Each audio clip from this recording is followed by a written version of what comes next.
Их Монгол улсын 820 жилийн ойд зориулж ЮНЕСКОгийн дэлхийн өв Чингис хааны үлгийн нутаг Бурхан халдуунаас Монголын эзэнт гүрний нийслэл хар хурам хүртэлх түүх соёлын өвийг түшгэлсэн аялал жуулчлалын шинэ маршрутыг Чингис хаан үндэсний музейгээс танилцуулж байна. Аялагч та эхний өдөр эзэн богд Чингис хааны язгуур нутаг Бурхан халдуун хайрхан Тэрлэн голын их цагаан арлаар аялаж хаадын шүтээн нээлтийн арга хэмжээнд оролцож аяллаа эхлүүлнэ. Хоёр дахь өдөр Алтан ургийн язгууртан Нацаг дуржийн төрсөн нутаг болох Гүн галуутайд хүрэлцэн очиж миний нутаг Яруу найргийн өдөрлөгт оролцоно. Үргэлжлүүлэн Төв аймгийн Баян жаргалан суманд орших Эртний хүн нүүгийн хааны зуны ордон бүхий Гуадов түүхэн дурсгалт газартай танилцсан. Төв аймгийн Баян сумын нутаг дахь өндөр гэгээн зан газрын өргөө байгуулж байсан өгөөмрийн хөндөй зочлон хаадын ундаа айрагны баярт оролцсноо. 3 дахь өдөр Төв аймгийн Баян цагаан суманд орших Монголын Их Юан улсын язгууртны хүн чулууд 20 дугаар зууны манлай хурд музейг үзэж сонирхноо.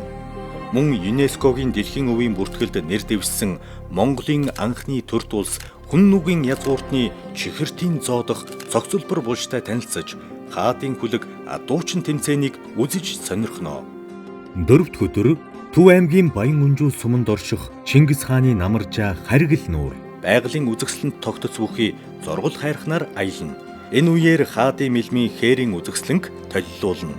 5 дахь өдөр Төв аймгийн Дэлгэр хаан сумын нутаг дахь ЮНЕСКОгийн баримтат соёлын өв Чингис хааны угсааны ноён цогтын хадны бичээс болон хаадын бичээс уран бичлэгийн хээрийн үзэсгэлэнг үзнэ. Үргэлжлүүлэн Төв аймгийн Эрдэнэ санд суманд орших Чингис хааны ууган хүү Зүчийн хүү Алтан ордны улсыг үндэслэгч Бат хааны нэрээр нэрлэгдсэн Бат хаан уулаар аялна.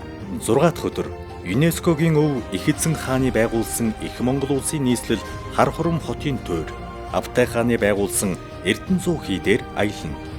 Дэлхийн өв орхны хөндийн соёлын дурсгалт газар буюу хаадын хөндийд хаалтын арга хэмжээ болсноор аялал өндөрлөнө.